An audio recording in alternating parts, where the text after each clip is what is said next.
Me? Am I loud and clear? Yep, okay, thanks. So I'm gonna start my speech in 3, 2, 1.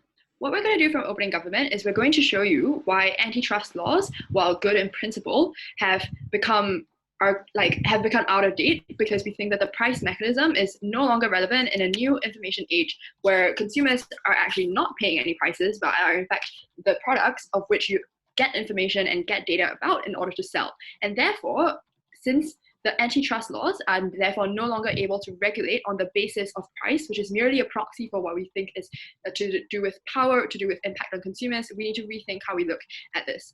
In fact, we think that the best way to look at this is in terms of the democratic process. Why? We think lots of places where antitrust laws are good and robust, the places that we think this debate happens in, are places that are liberal, robust democracies in which power is adjudicated by the political game that we call democracy. And if we think that price is a proxy for how we see how much power there is, i.e. price takers versus price makers, we think that the similar proxy is also how this affects our political rights in order to decide or to take or to make what happens in the political game. So let's go into more detail about our model. Firstly, I've already placed this in areas which are liberal, robust democracy. So in other areas, we're less willing to talk about. In areas, we're talking about places that have very, very robust judicial systems that are capable of being able to do this, places that have specific courts that have the technical know-how to deal with economic case law and all these other commercial case law. We think the kinds of things that we're going to be able to regulate is primarily businesses that deal in the industry of information. What does this mean? This means the access to information, i.e. media companies, or the collection of information, i.e. social media companies, internet companies that often prey upon your data in order to sell that to other companies as a byproduct of their business model. We think that the consolidation of metadata, for example, can create a huge amount of harm, as we see in the Cambridge Analytica case, and we think that massively it is about the propensity or the ability to do harm rather than the clear case of whether harm happens already or not. We think it's too late to be able to adjudicate this post the harm being done, and therefore we're going to take it on the basis of whether the company has the capacity to consolidate enough amounts of data in order to do that, those bad things that we think happens. The crucial thing that we think causes information to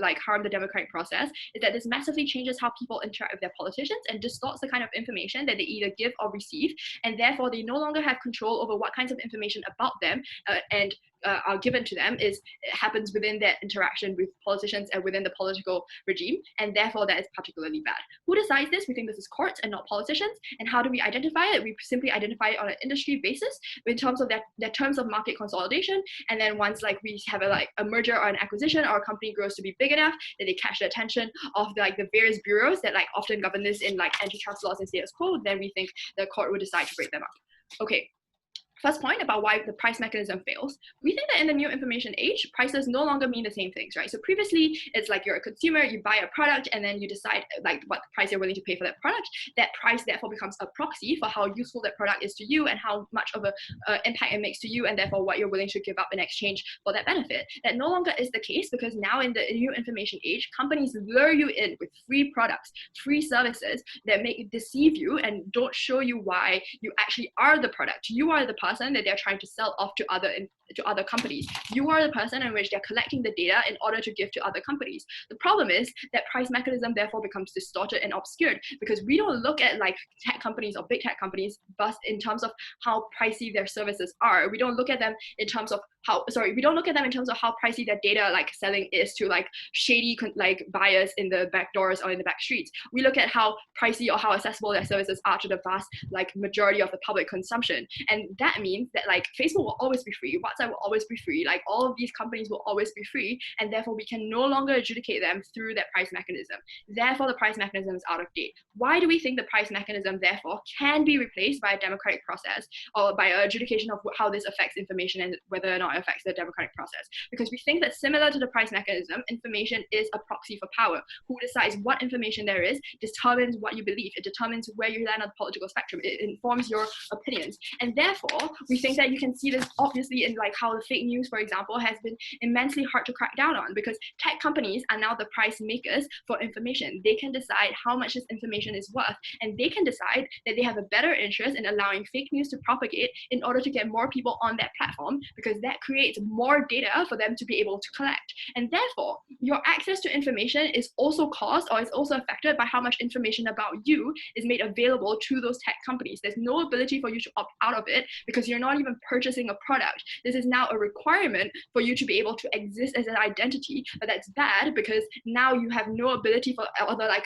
the antitrust, like commercial bureaus have no ability to check whether or not that company is doing things beyond their means as a commercial entity and unfairly affecting people's lives. We think this is very similar to monopolistic behavior, where you give out compromised products to capture the market and keep people reliant on your product with no ability to opt out. It's the same thing. Because this is free, everybody uses this service, nobody has an ability to opt out. That is monopolistic behavior, and that must be clamped down upon by antitrust laws. Okay, why do we need government intervention in this specific way? I want to make the comparative clear now. I think that in the status quo, politicians try to interrogate and regulate big tech companies. We see this in the way that they call up Mark Zuckerberg, they call up like all the other leaders of the big tech companies in order to like have them testify. This fails, and this is bad. Why? Number one, politicians are distorted by political incentives. They have lots of biases because their political livelihoods depend on the kind of fake news or the kinds of like targeted advertisements and targeted posts that Facebook decides to put on other people's feeds. They will never be able to interrogate Facebook to the same extent that an antitrust like court is able to do. Number two, politicians are bad at interrogating them. Politicians are not made to be able to collect and adjudicate information on such a technical level. This is about the kinds of servers you use. This is a kind of metadata that you're able to collect about people. This is about the kind of cross-referencing you have between multiple media and tech companies like that are within your giant like conglomeration, right? Like that's not the kind of information that politicians are equipped or chosen to be able to deal with. We think that courts with their commercial their commercial expertise and like commercial lawyers who are like trained to do this are in a much better position to be able to adjudicate whether or not this is fair or not. But lastly, we think that this is going to be useful in breaking up tech firms, and why therefore this is going to be useful in solving our problems of people's information being distorted and being unfairly taken from them. Why is this the case? We think one, this means that like when you break up firms, they end up being in smaller firms that compete against each other. For example, Yahoo can no longer buy Tumblr. They are both sources of information to very different demographics, by the way, but they now have to compete with people in order to win over those demographics. Like therefore, we no longer have the perverse incentives where you get people to get hooked on both Yahoo and Tumblr, to the extent that anyone's hooked on Yahoo anyway. But number two, this changes the way that companies invest in large things, right? Like the big tech companies, they have lots and lots of money in order to invest in R&D, no longer try to invest across the industry into communications networks, into other forms of like other like sub-industry sectors within that particular industry, which means you get less overlap and less networking between different parts of the industry, and we think that's good. Benji will talk about this more. Benji loves talking about IPOs and tech law. I'm very happy to propose. We thank the Prime Minister and happy to call upon the Leader of Opposition. Hear, hear. Woo. Hello, am I audible? Yes. Okay, give me a second. Yeah. I'll be starting my speech in 3, 2, 1. The truest thing that has been said about democracy is that it's unstable, it's unpredictable, and it splits across all different kinds of lines.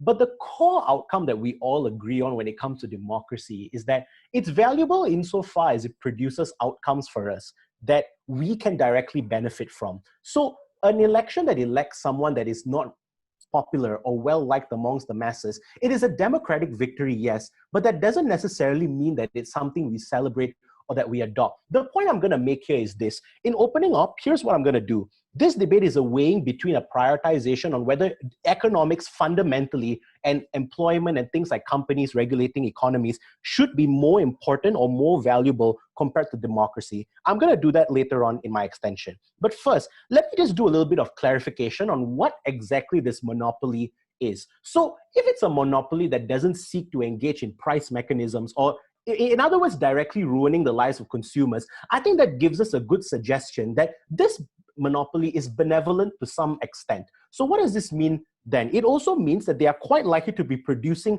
many good outcomes in economies, like not overworking workers, not underpaying individuals, not subjecting people to the general hell that is the corporate world in general. These are all things that we need to keep in mind. Now, the second thing is that the Prime Minister seems to have misunderstood the full extent of who they are talking about. This is not just big tech companies, right? These are companies like Ford, gigantic companies that employ large numbers of people by virtue of them being conglomerates, because they too can pose a threat to democracy, but like through lobbying, etc. And that's why I think it's a lot larger than just the tech companies that they're speaking of. The third thing I would say then, as a last clarification here, is that just these democracies or these like companies having the potential to be a threat to a democracy doesn't quite mean they actually are going to be. And I think this can happen due to the characterization that Prime Minister themselves has provided to us. If this debate is happening in a very robust democracy with very good graft busters, very good antitrust agents, very good judiciary, I think that also means in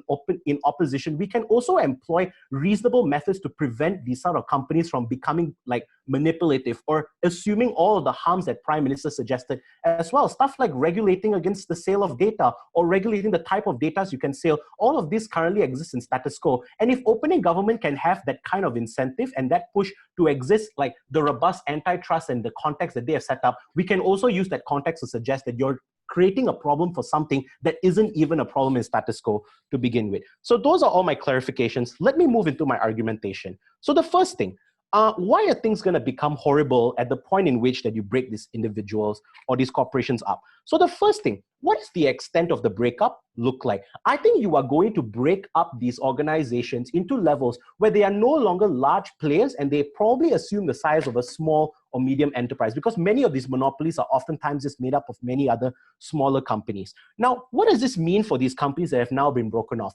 Firstly, there is an entire shock to the way that you operate, which is that you no longer have the same shared pool of resources, but you now have a lot of workers that you have to independently and financially sustain for yourself. This means a couple of things. In terms of providing their services and etc., there has to be a downgrade in quality or the veracity to which the service is provided because of the major shock that has occurred by virtue of them just being broken up and apart. Even if this context isn't true, and maybe there are larger companies that are produced as a by-result of breaking up this individual, I think these large companies too are also in a period of instability where they cannot afford to do and have all the similar safeguards that they previously had when they were in a monopoly. Now, what does all of this lead to? There are several harms to this now that their power has dissipated. The first is that I think the lives of consumers become significantly worse. This is true in two ways. First, to compensate for the shortfall from that breakup, you would actively overwork workers or engage in type of behaviors like underpaying individuals to make up for the losses that you may potentially make.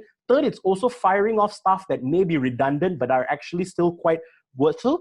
Thirdly, because you're so desperate, you also possibly will start engaging in price mechanism or price hounding as well. The reason for this is because it's your only way to make up for the potential loss that may occur as a result of being broken out. But before I move on to the next level, CG, you have a POI? So mechanisms to regulate price and price gouging exist, but the reason why we go further and break up firms that exist in price gouging is because we recognize smaller firms are easier to regulate. Thus, that's why regulation on your side, even in this aspect, is not just enough. Okay, yeah, I'm not too sure what you're getting at there, but I think there's something there about the fact that price mechanism doesn't apply currently in a world of metadata and etc., right?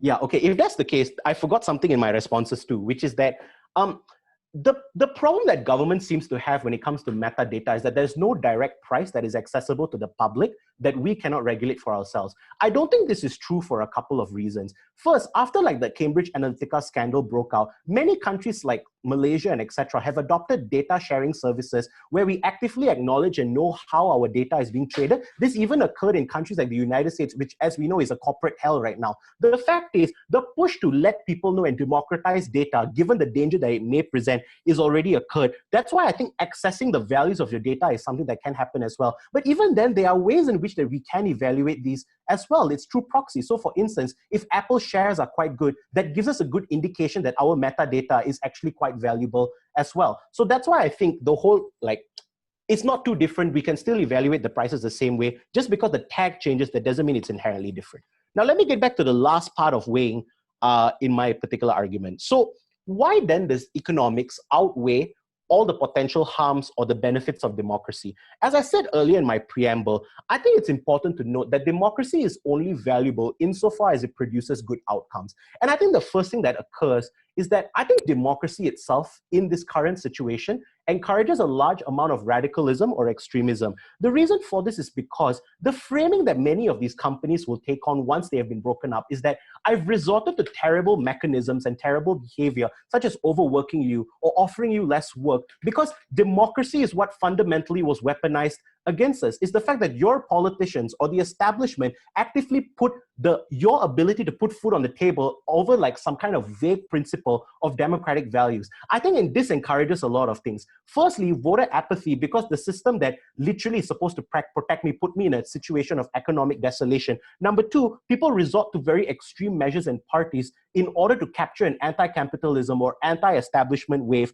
This is why democracy, even if we possess the harm to hurt it in the world of opposition, they irreparably do so because they force individuals to become apathetic, because democracy directly ruined their livelihood. For those reasons, on a comparison, we way better. Thank you.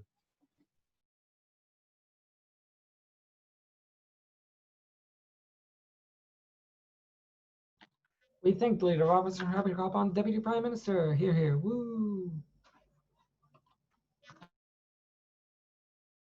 Am I audible? Lovely. I'm going to start in 3, 2, 1. We're honestly a little bit confused by what companies like opening opposition have been dealing with. Because when they say to us, aha, these are lovely, benevolent companies that do so much good for the people, we're like, well, we don't think you've been reading the news much about Amazon lately. We don't think you've been reading the news about Facebook. We don't really think you've been understanding what's happening with Google. These are not benevolent companies on any level. To be clear, they're not even benevolent on the economic level that they want to talk about. You want to talk about like workers' rights? I introduce you every single complaint about Amazon, right? I would actually also introduce you to like all of the complaints that even like people with the more protected tech jobs and stuff like that in Facebook and Amazon and Google have, complaining about crunch times, complaining about being forced to move into different places. Like there's so much damages that happen because of market consolidation, obviously, which means that you have less choice. Notice that like having less choice in product also means less choice in where to go to work, meaning you have less power. The more broken up the companies are, the more choice you have between them, the more ability you have to go to things. Like, it's just silly, the analysis that we get from opening opposition of how economics work. But more importantly, they're not benevolent in the democratic sense in which Sarah spoke about. Now, it's entirely unclear to us as opening opposition, like, think that they would ever break up a company, considering they tell us that, like, oh, but like, there's terrible damages that can happen when a company is broken up, without really analyzing that. But given that we think that they've accepted that they would, they then had to actually do a much better job of explaining why it is that the damages here to the democratic process, which Sarah spent 7 minutes analyzing without getting any response, are some things which can be dealt with.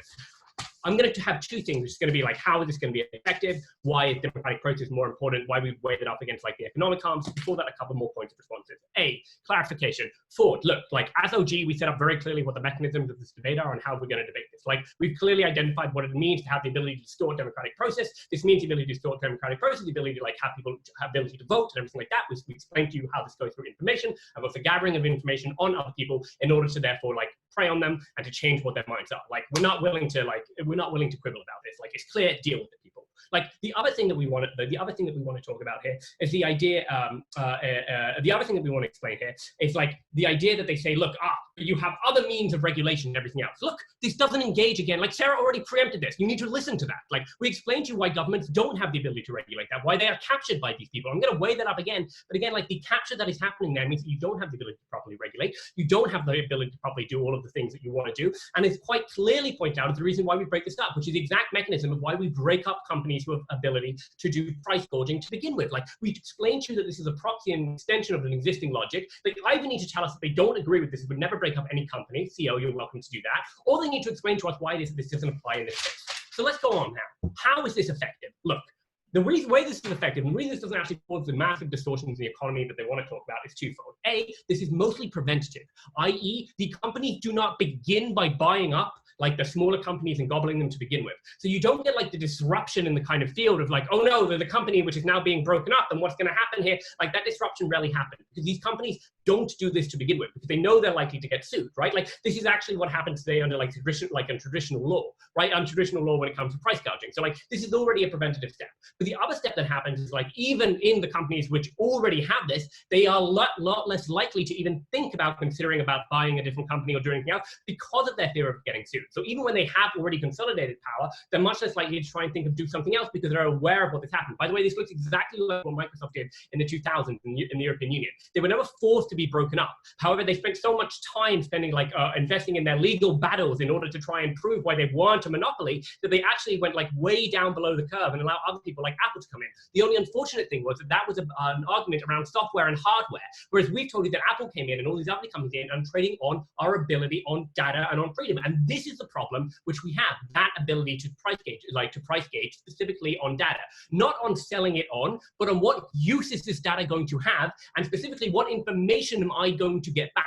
And that is where we want to talk about. Before I go into oh, and by the way, just to be clear, when we break this up, we're not idiots. Obviously, we're breaking this up into like, okay, so it will be Twitter, it will be like Facebook, WhatsApp, Instagram, right? Like separate companies which have existed before and continue to exist after. We admit that they're smaller companies. We think that that's a marginal economic harm. We'll explain why it's better overall. I think I already did that in reputation. I'll take a POI from closing. All right.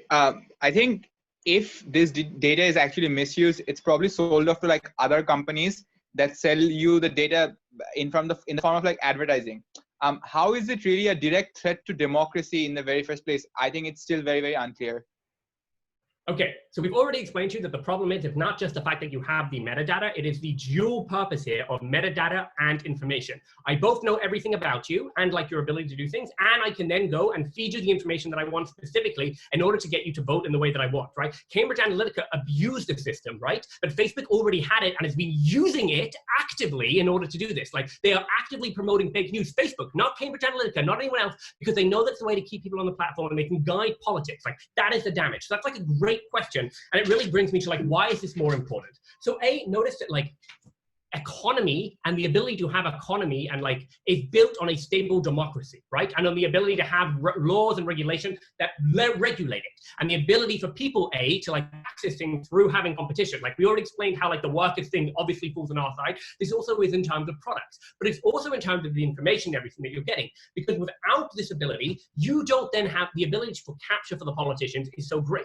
This is why it means that you can't just say like, oh, let's just let the politicians regulate it today on a case-by-case basis. I give you the Facebook hearings. That's a shit show, right? Because as Sarah explained to you, politicians are unincentivized to do this because that's the way they get reelected. B, they literally don't have the ability or knowledge. The level of questions they were asking Mark Zuckerberg was embarrassing, right? Like they don't have the ability to do that. We say take this to a technical court in order for this to happen. But once you are able to capture the democracies, you then impact the economy going forward. Again, this is why you take preventative measures to do this harm. Same thing with price gouging. It's not that they've necessarily done terrible prices yet, right? But you know that there might be there's an extension to price gouging in the future. Same thing here. The fact that they have now captured the democratic process means they have the ability to affect laws, to affect everything else. It means they are very likely to affect the economy again with the incentive that they have to going forward. Like that's just how this works.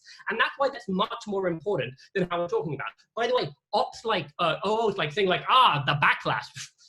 Those are the mechanisms, right, which today these companies have. Thank you very much, LO, for explaining to us how it is that we could be manipulated by these companies by giving them too much power. By not doing that, by breaking them up, by allowing different streams of information to be able to bring in, it is much more difficult to do this. Have already conceded that this is something which is capable of doing. They've conceded that there are profit incentives in order for this to happen. It is very clear that this will. It is much more important in this debate to decide at the end of the day why it is that the democratic process can continue, and they need to then explain to us why this isn't simply an extension of the existing law. Very proud to propose.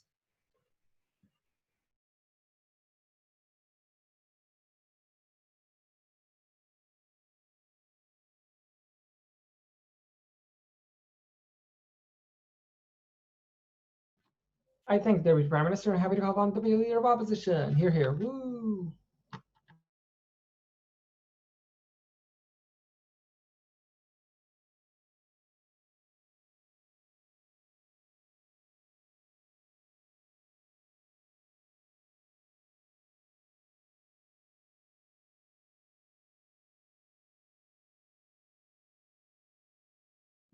Am I audible?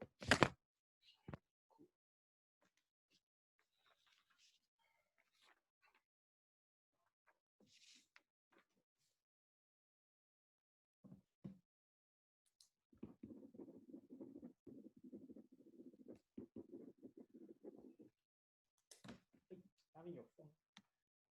Sorry, again, my partner's phone. Quick. Okay, thank you. Just hit the green button. Yeah, yeah. Okay. I'll make sure. The reason why we're definitely above opening government in this debate is because they were unclear about what the comparative is. The first question I want to answer is, what firms are we talking about? We are talking about economically benevolent monopolies. What does this mean? This means these are monopolies that pass the consumer welfare standard, which means in terms of prices, they are currently setting fair and low prices that are fair and they're not artificially hiking it up, nor are the prices predatory. Secondly, they fulfill economic efficiency.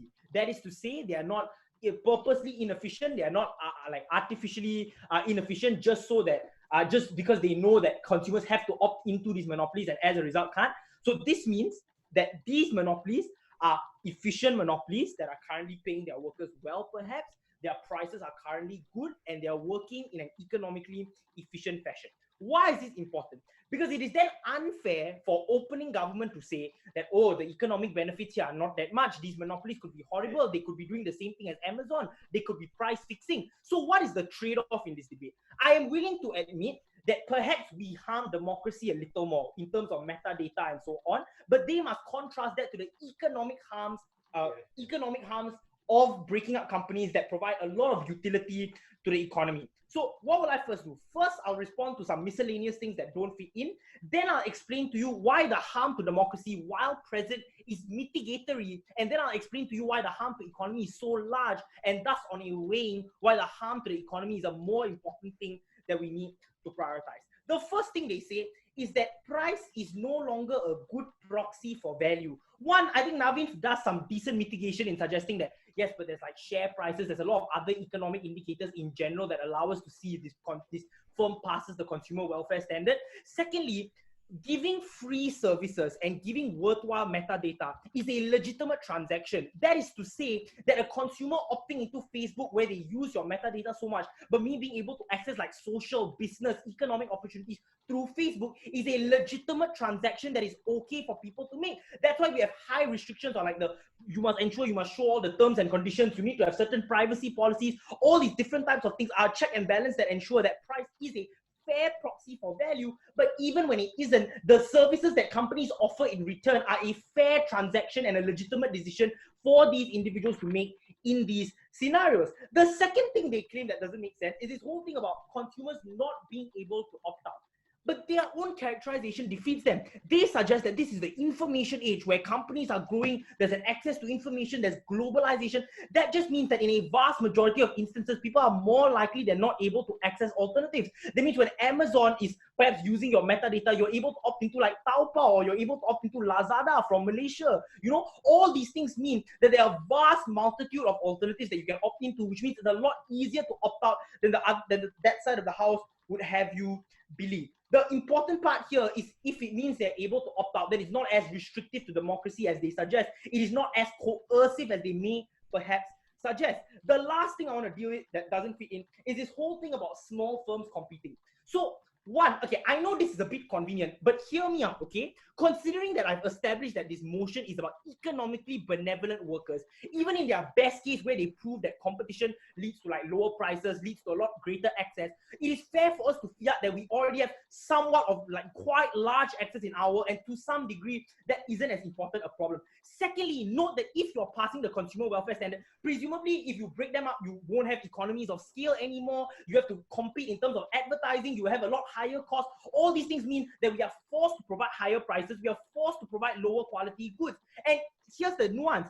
Even if they win in terms of prices, in terms of quality, which is very unrealistic because we already passed the consumer welfare standard, they're more likely to underpay their workers. They're more likely to abuse people. They're more likely to resort to economically predatory practices because that is the only way they can compensate for their monopoly being broken up and for their current inability to do anything about it. But secondly, Navin also tells you that these firms are likely to be quite adversarial to the government. So they are more likely to collude. They are more likely to support each other because they have no other alternative. Yes, you can regulate, but here's the difference. In both worlds, there's regulation. In your world, you give companies more incentive to do these horrible things like collude and be adversarial to the government because they are forced to do this. There is no other alternative. They cannot be economically viable, independent of this.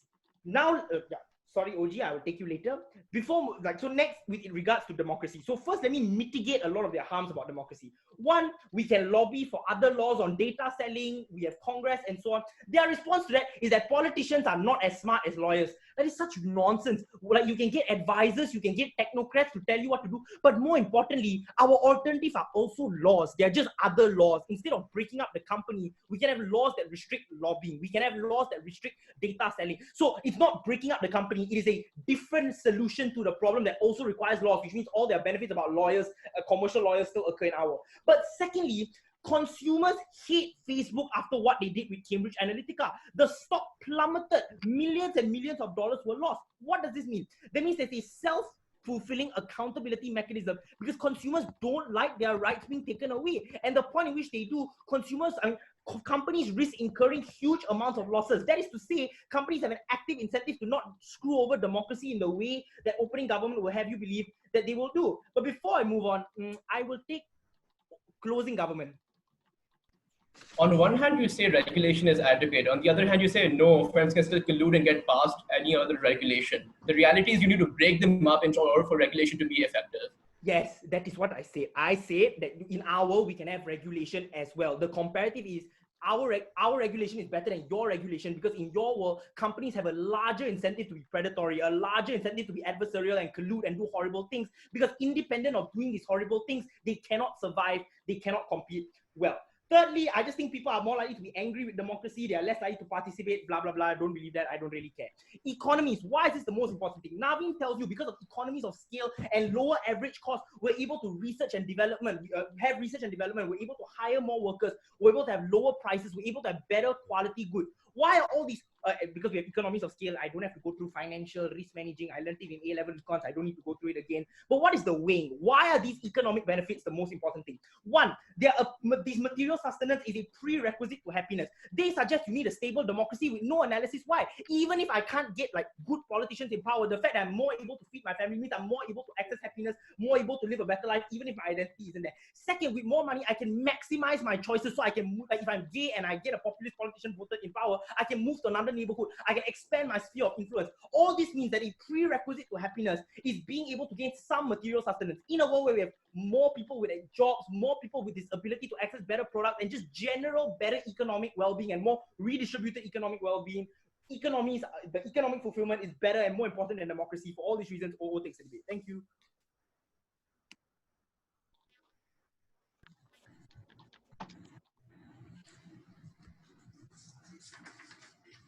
We thank the Deputy Leader of Op and indeed the entire top half of the debate as a whole. We're happy to call upon the Member of Government. Hear, hear. Woo!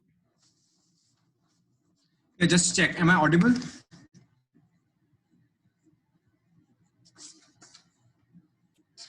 Can everybody hear me?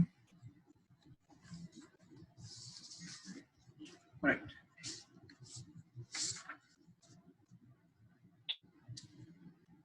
Three things in this speech. One, unlike opening government, I'm going to tell you why the price mechanism, regardless of being like irrelevant, is actually analogous to democratic harms that these companies do. And therefore the same logic applies and we ought to use antitrust laws here. Secondly, I'm going to talk about the impacts of what breaking up these companies does. And lastly, I'm going to do this way up between democracy and economics that opening opposition really likes to talk about. Let's first of all talk to you about why the price mechanism is analogous to democratic harms. Why did we institute antitrust laws to begin with? I think there are two things, right? One, we want more competition in the market. The reason why we want more competition in the market is twofold. We want to limit people or like companies from doing things like predatory pricing or jacking up prices if there is no competition. The reason for that is very simple. It's not just that consumers are being exploited because they are paying more for products ideally they should not have paid more for. It's also the fact that by virtue of engaging in these practices, you have limited the choices that consumers have in the market, i.e. their ability to go to, say, another company to buy the same good or so on and so forth. I would posit that this is quite similar to the democratic harms that these companies do, i.e. insofar as they are able to dictate which sort of political ads that you get, they are also able to limit the kinds of choices that you make by forcing you into bubbles of information where you do not engage with the other side, you do not see the alternative. I would also posit that the same sort of logic applies. The second thing I will point out is we also want to limit market consolidation, i.e. we do not want to give one company too much power in the market.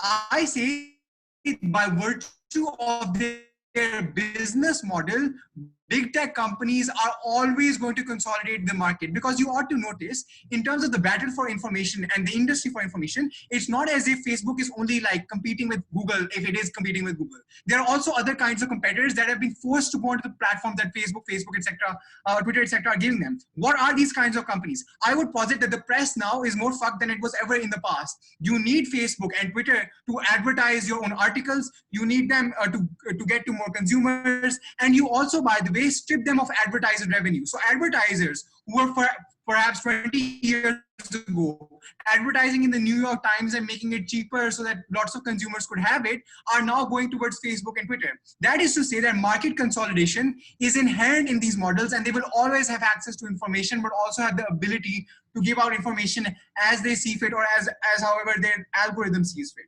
And all of this is important is that all of these sorts of things, the fact that the press now relies on you, the fact that there are bubbles now, the fact that there is little to no competition, it also means that you need antitrust laws. And there are simple examples of this, right? Facebook, Instagram, WhatsApp, we all know this. Google spent $23 billion acquiring 145 companies. Clearly, the price mechanism is not working here because there is no price to begin with.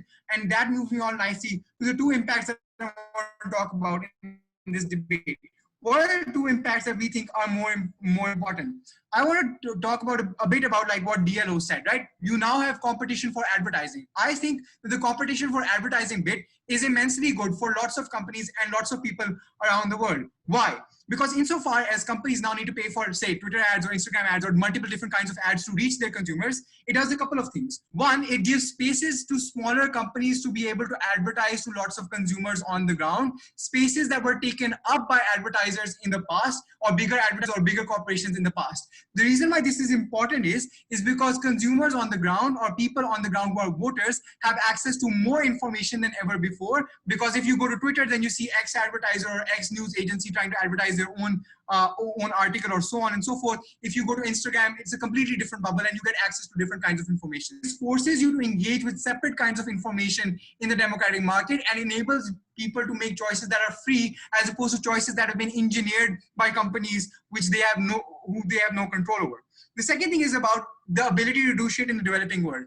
I would just posit that the worst kinds of harms of Facebook, Twitter, and so on are not actually in the developed world. By virtue of the immense economic power that they have, by virtue of this market consolidation that we have allowed them, by virtue of the fact that every single fucking advertiser goes to them, they have millions and billions in revenue, they are able to grow into foreign markets. But unfortunately, these markets do not have the same kinds of controls or democratic pressures that you see in the United States of America or the United Kingdom or generally the West. The problem then is these companies, by virtue of having a big platform, by virtue of the fact that you necessarily need to access them to access economic life. So for instance, if you want a job opportunity, you have to go to LinkedIn. If you want to go to, like, say, an event, a Facebook like debate venue, etc., everything happens on Facebook or Twitter. So all of life is organized on these platforms, which means lots of consumers on the ground in developing countries need access to these platforms and oftentimes enroll in these platforms. And the problem then is, without the kinds of controls or democratic are present within the West, these companies actually harvest your data and then sell it off to worse regimes. So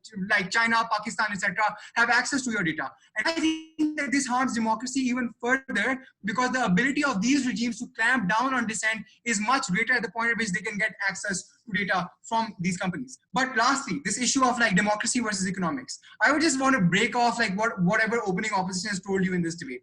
Firstly, I would posit that, very trivially speaking, economics is never. I'm going to give you lots of evidence for this. Firstly, any kind of antitrust law leads to jobs being lost or the kinds of economic impacts that they are talking to you about. So for instance, if you break up a large corporation, you will obviously divide it into smaller companies anyways if it is price gauging and so on and so forth. Therefore, that corporation, when broken down smaller corporations, will necessarily do all the kinds of things that these guys are talking about. So I think that firstly, economics is clearly not the thing that we prefer. Secondly, what do we prefer in democracies? I think democracies are posited on giving people as much choice as possible. The reason why I think democratic harms will always outweigh economic harms is because economic harms only impact certain aspects of your life, i.e. your economic life. But if you don't have democracy or access to democracy, it's not just a question of your economic life or your ability to control it. It is also a question of you being able to control the kind of social world that you want to live in, the kind of laws that govern you, and so on and so forth. So there are many different kinds of choices that are fucked, at which democratic harms ensue as a result of their policy. But secondly, I would point out that democracies, if you all only cared about like economic efficiency and getting the most profit or maximum like efficiency for workers or whatnot, you would never allow people to make choices that are not economically sound to begin with. The fact that people can vote in things like people like Donald Trump, etc., or lots of these kinds of ideologues means that we are not always able to trade off we are able to trade off economic efficiency for things that we prefer, because we understand that people's decisions at the end of the day matter more. Lastly, to this idea of lobbying, I would just point out lobbying is extremely unlikely in their world for two reasons. One, you need a lot of finances to regulation is unlikely because you need a lot of finances to check all of these corporations, finances that the government will never have compared to Facebook, Twitter, etc. And lastly, you also need lots of tech people in your jobs, and lots of these tech people are hired by these companies. Very, very proud to propose.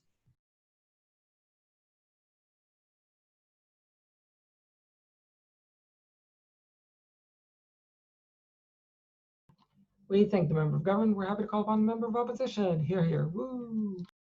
Can I be heard? Cool. Starting in 3, 2, 1. On closing opposition, we think that these large companies that supposedly control information, etc., are actually some of the best bastions for democracy, particularly a dynamic form of democracy that allows the vulnerable individuals to finally participate in what we think the modern days world democracy requires. Before I move into my bulk of extension, I want the panel to kind of look through their notes and observe the entire GovBench harms. Because if you note, they have one scandal about Cambridge Analytica and a bunch of theories about how a lot of states and governments will buy information and then exploit this to some kind of outcome. We're not really clear what that outcome is yet from either of the GovBench teams, but that is the harm that they propose. So I'll firstly debunk this really clearly from closing government. I think there are two responses to foreign markets being harmed here. First, it was impossible for agents like the FBI to purchase data from Apple and Amazon because they are highly protective of their data in the vast majority of instances, particularly when it might be used to harm people on the ground, because that is specifically what the current antitrust law actually protects them from. Number one. Secondly, if that is not the case, but rather you want to go into the scenario where you have China or Pakistan as the areas for harm, I would say those countries largely surveil their people, have access to local companies which can directly provide them with data, or democracy doesn't even exist in the first place. So I'm not really sure what the marginal impact of any of that extension was from closing government. Okay, so now two parts of my speech. First, I'll explain why, to a large extent, these are unlikely to be harmful entities when they are large. I'll discuss why there is some scope for regulation better on our side compared to theirs, but also why, even if there is not, the harms are not really that bad. But second, I'll explain the ways in which breaking them up really makes it much worse for democracy. Firstly, I'm going to engage to the opening government mechanism that without the price mechanism, can you assess whether they are committing some degree of harm? I would suggest that there is direct consumer harm when information has been falsified and proven, which in many instances has been done by the use of simple fact checker sites, or in instances where certain content has been selectively removed at the bias against certain groups of people where they have actively felt alienated. Those are direct consumer harms. So even if it is not based on a price mechanism, there is a tangible method by which you can call out those issues and therefore bring it to the light of antitrust laws. Secondly, I would suggest it is much easier for you to keep large organizations in monitoring and regulation than small companies. There are a few reasons for this. The first is they are more subject to media attention, where a viral information about one post from Facebook actually overwhelms them and puts them into significant degrees of billions of dollars of fines from the Department of Justice, which is why, to a large extent, they can be kept in check. We would here posit that if you want to claim a large sum of political capital for prosecution and investigation, it is much easier for governments to moderate and essentially regulate one large company or a few large companies because they require a single set of infrastructure and teams to do it. Because they can create large degrees of precedence for regulating them right now, it is beneficial to them to do this. It is largely therefore also possible. But on the comparative on theirs, there are multiple companies which have the same capacity to mine data. Because if you note, the entire government never actually argued that they have a problem with the process of data mining, because presumably they still have access to it, but there is significantly less media attention over the access these people have to data, which means if someone actually wants to acquire information from a bunch of small companies, they're more than willing to do so on their side. So the harm of one entity like a political like candidate purchasing their data and using it to tilt elections is still just like significantly easier on a world where smaller companies with less scope for regulation and significantly more difficult hassles required to control are there. So I don't think they win on the front in terms of the ability to influence them in a positive light. But I would say the only mechanism for harm to democracy that is present in the government was that they often guide you to a certain political outcome. This in and of itself is just untrue. How does Facebook work?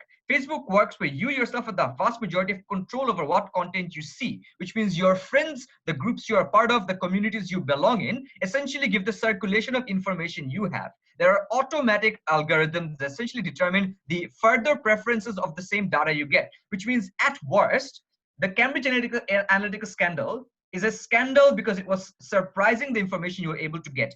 Maybe it did have some influence on the elections, but after the elections, it was not clear to everyone that Hillary should have won anyway. People were largely happy with Trump, which means it was a reflection of what people wanted at the time. Yes, the scandal blew it out of proportion, but no, that was not what ruined democracy at that point. But why then do we think on the comparison? This is very important for democracy, because the point at which you break them up, there are some really terrible immediate harms. A lot of these large companies often do things like cross-financing different functions of their multiple, let's say, smaller companies. So let's say in Amazon, they earn a lot of money from AWS, but on the other side, things like retailing, things are largely free. That's what they're able to do so. But the interesting thing is they often invest in long-term infrastructure, which is why they have a lot of initial sunk costs, which they hope to regain in the future by this kind of cross-financing.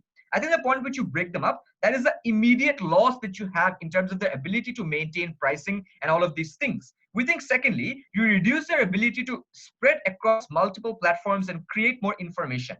There are three distinct impacts of this. The first is it immediately reduces access to social media and other information platforms, because once they have been broken up and cannot cross-platform cross-subsidize, they might have to charge subscription fees as opposed to being completely free, or they might become costlier than they are now. But even worse, they might become less neutral because they no longer have to cater to all groups of individuals, but rather can cater to some groups of individuals as small platforms which cater to small groups of information providers. Which means then, the immediate loss of access to this information means people overall have significantly less knowledge about how to operate in the modern world. This is a huge problem in the lack of size because the world has far too much information. This information burst is where people can never actually navigate through with their tiny attention spans in a world where they've been desensitized by a bombardment of information.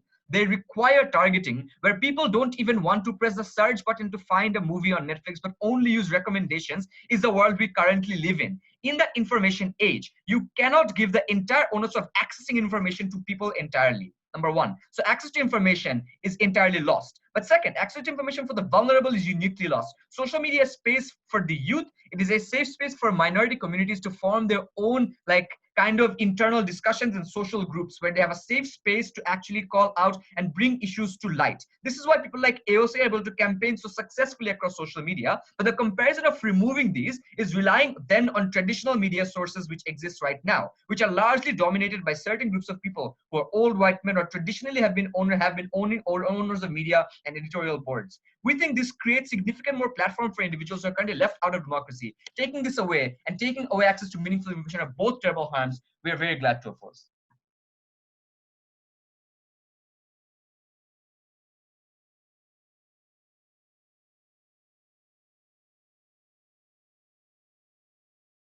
We thank the member of opposition. We're happy to call upon the government with here.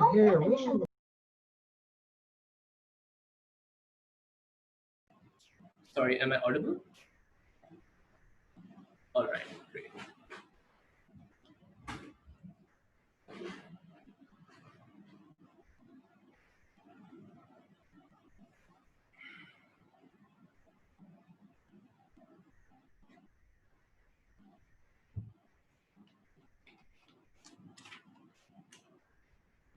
Sorry about that. Starting in, finally, starting in 3, 2, 1. There are two things CG brought to you and two things we extended off. Sure, one of them was an additional frame, not saying that's the only place our arguments apply, of the developing world. The crucial point here is you don't have the tech infrastructure, either that local politicians or that state infrastructures themselves have, to actually survey and collect the metadata that exists on the ground, insofar as these are not as tech savvy. These companies fill in that gap for you in the developing world, which are democracies, obviously. Pakistan's a democracy, lots of African countries are all democracies. And insofar as that's true, they can sell that metadata to these politicians by collecting it off an access of a group that probably otherwise would never have been collected of that similar homogeneous manner. This is crucial, notice, because in the developing world, your democratic policies matter way more than any of the economic benefits O talks about. Largely because these tech companies have a minimal labor force or economic presence in these developing countries largely. They largely operate remotely, and the people they hire are usually educated, privileged people who I don't really give many fucks about. But the second point of extension was, I think, a little more important, so far as the big question in the opening half was as to what's the real harm of such democratic issues, and how do these tech companies or other companies, let's say, actually fuck up the democratic process. I think this is the crucial link that we fill in of our opening. The first thing we tell you is that data collection is now more easy. OG talks about, oh yeah, you can have data collection, but why can't you, come on.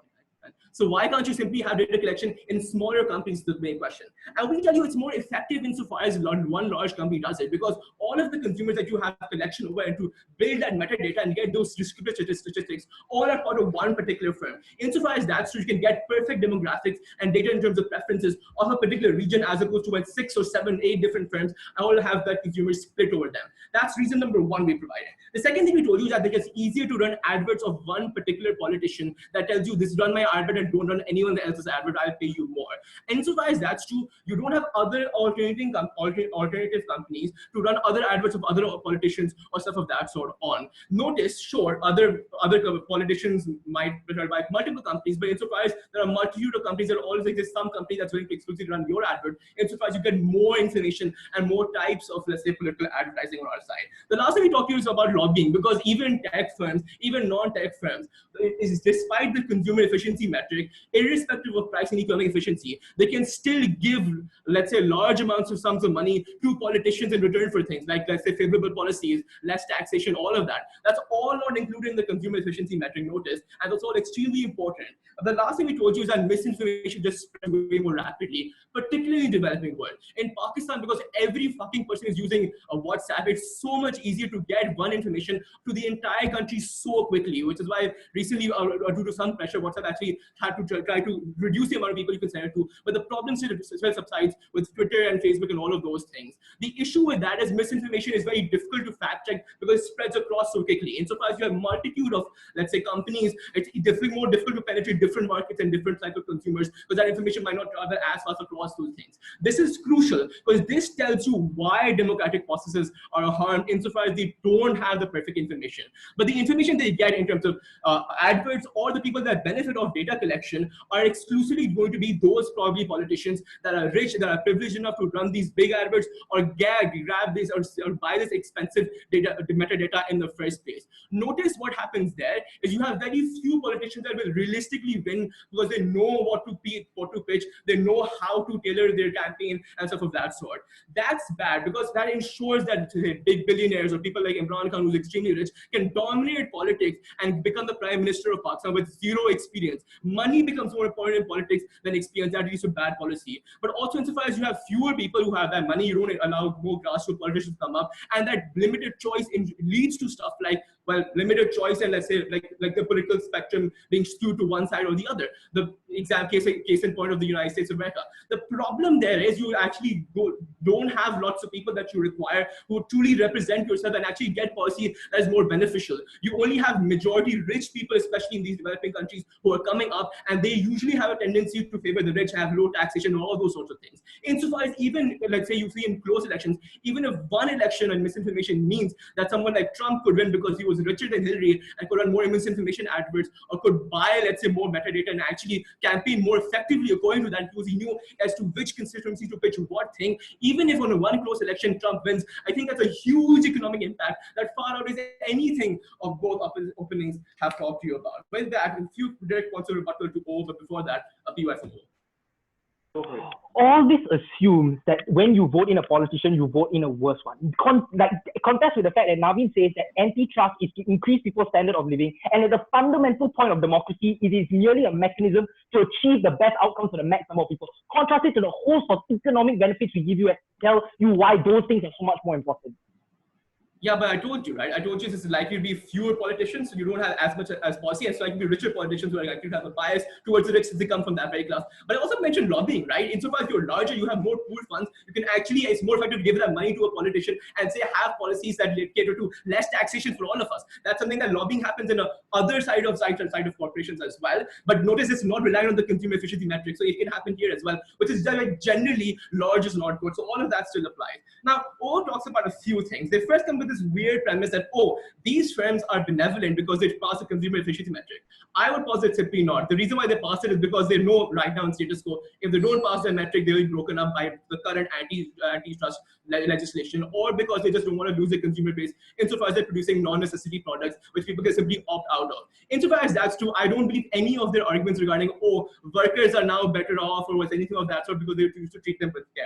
Last, and the second thing about they say on tangent is that, oh no, you have economies of scale and benefits there, but I'm unsure why those are meaningful, especially because you have large amounts of diseconomies of scale, i.e. lots of communication issues.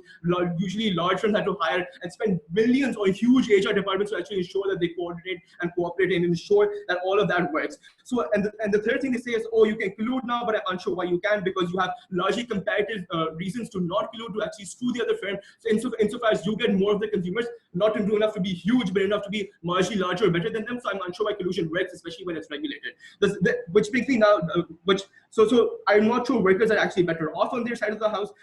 Even if they are, let's say I would simply posit workers are a minority case. The consumers that are purchasing these tech companies or so on are like more important, and consumers aren't worse off because tech companies don't charge prices and probably still won't on their side of the house. So even if you screw some workers, but you get even one or two cases where democracy and legislation is better off for everyone, I would take that comparative. So proud to propose.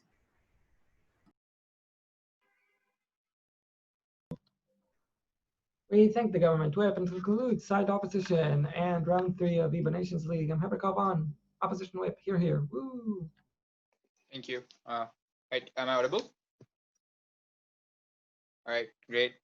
Opening government, I'll take a POI from you in like the 4th or 5th minute. So if it's just convenient, don't write in the chat because it's just really distracting. All right.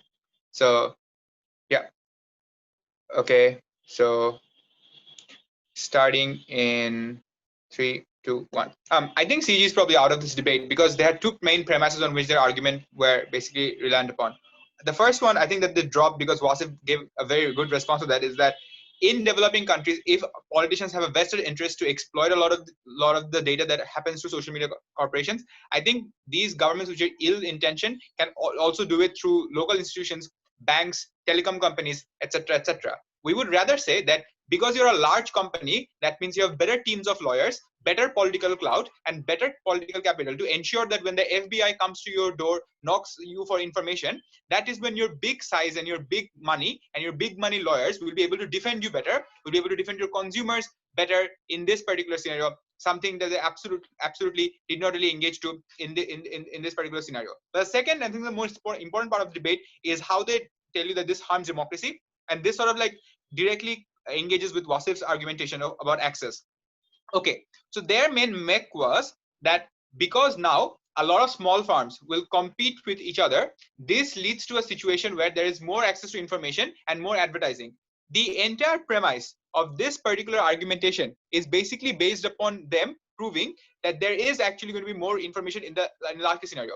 Wasif gives you a few mechanisms. First of all, because you cannot cross-subsidize, that means that now your prices won't be as cheap, which means products which were free in the past will not be free now, which is why I think it's extremely unlikely that all these different outlets will have the same amount of consumers in the very first place, because there is price involved. Right now, your Gmail is not linked to your Google account. your Facebook is not linked to your Instagram account. So there is no motivation for you to sign up for every single social media platform that they're talking about. There is no incentive for you to install the app of every single small social media company that they're essentially talking about. So the most convenient scenario for these individuals is basically to install a few particular apps or one particular app that they like the most. So the asymmetry of information is likely to be far more on their side than on our side, because right now under our world, the comparative is you need to install one particular app or two particular apps and then all the information is over there, as opposed to a world where you need to install 5 to 6 to 7 different apps and all of those information will be disseminated at that point of time. So their world means that there is far less access, and I think their premise cannot work because they have not proved to you why all these individuals will pay for 5 different apps, will also install 5 different apps, where the comparative is could be on our world, which is one particular app. That is when that leads to my second analysis. Then what then at that point of time leads to better fact checking. They tell you that in Facebook there are so different spectrums that it's impossible to fact check. But that's quite wrong, because the reason why it is only Facebook that gets called out for hate speeches, because it is only Facebook that essentially gets called out for bad political advertisement, means that the checks and balances are working. And if it is happening on Facebook, means that to a large extent this is particularly working. What is the comparative then under their side of the world? Under their side of the world, they have to tell me why those independent fact checkers will be as effective in multiple different websites and in multiple different apps. Which is to say, I'm not saying the argument is that Facebook is perfect, but I think it's because of the attention span that Facebook has. That means it's a much more effective method of fact checking. So if fact checking doesn't happen on Facebook, it is sure as hell not going to happen on the platforms that they're essentially talking about. So that's why I think misinformation is lesser on our side of the world. But then the comparative is, but only richer people are the one who end up dominating politics to the largest possible extent.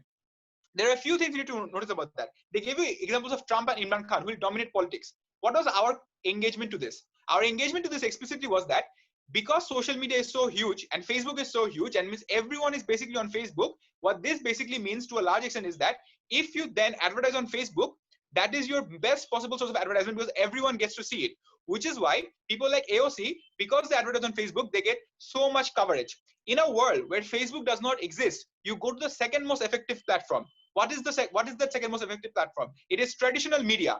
See, the people like Rupert Murdoch, people like your Jared Kushners, they are the ones who own the biggest traditional medias, and that's why the types of politicians that they are talking about will get even more propagated. I think the biggest equalizer right now is Facebook and is these sort of social media companies where everyone can advertise at a basic discount rate. The disparity is actually far greater when the guardians of traditional media are the ones who will basically be able to control who gets on advertisement and who doesn't essentially get on advertisement. So our world is far better for access and for campaigning for new politicians as opposed to older politicians that they're basically talking about under their part of the world. Which is why I think our particular engagement in terms of why this is better for democracy, because A, it is more transparent, B, it gives access to newer politicians, but thirdly, it gives access to more checks and balances, means that our criteria of why this protects democracy is the most important criteria in this debate. Opening government, please go ahead.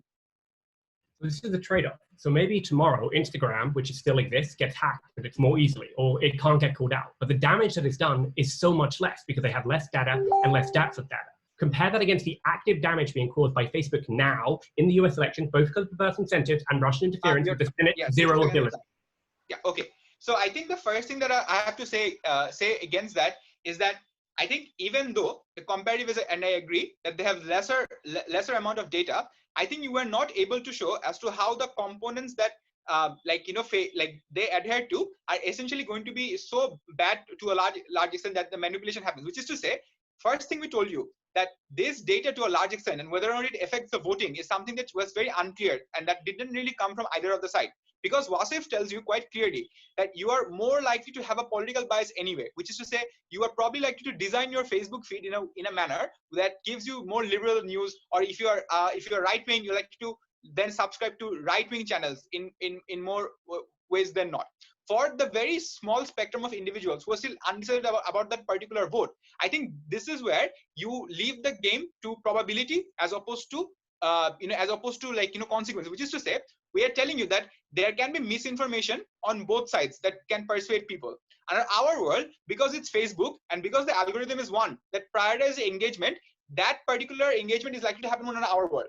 The comparative that you had to defend was to able to show that why in these smaller companies, there is always likely to be 100% opportunity or 100% probability of absolutely correct and authentic information. Because if at the end of the debate is about checks and balances, I think a platform that hosts many people is a much more accountable platform, as opposed to your world where particular political candidates can basically focus on particular policies and then focus on particular channels to advocate their policies, which is why our world is far, far better. We think we are much better than opening opposition because they only talk about the harms to economy. We give you mechanisms as to why these companies won't cater to everyone, but we also didn't give you asymmetric arguments like how lobbying is bad, because I think it can happen under both worlds. We're the only team that tells you that why these companies are not just threats to democracy, but they are guardians of democracy. That's why we are proud to oppose. Ooh, we thank opposition whip and all speakers in this debate. Please leave the room and wait outside in the main room. This is an open round as well. Panelists, please take a minute or two to review your notes, and we will get to talking.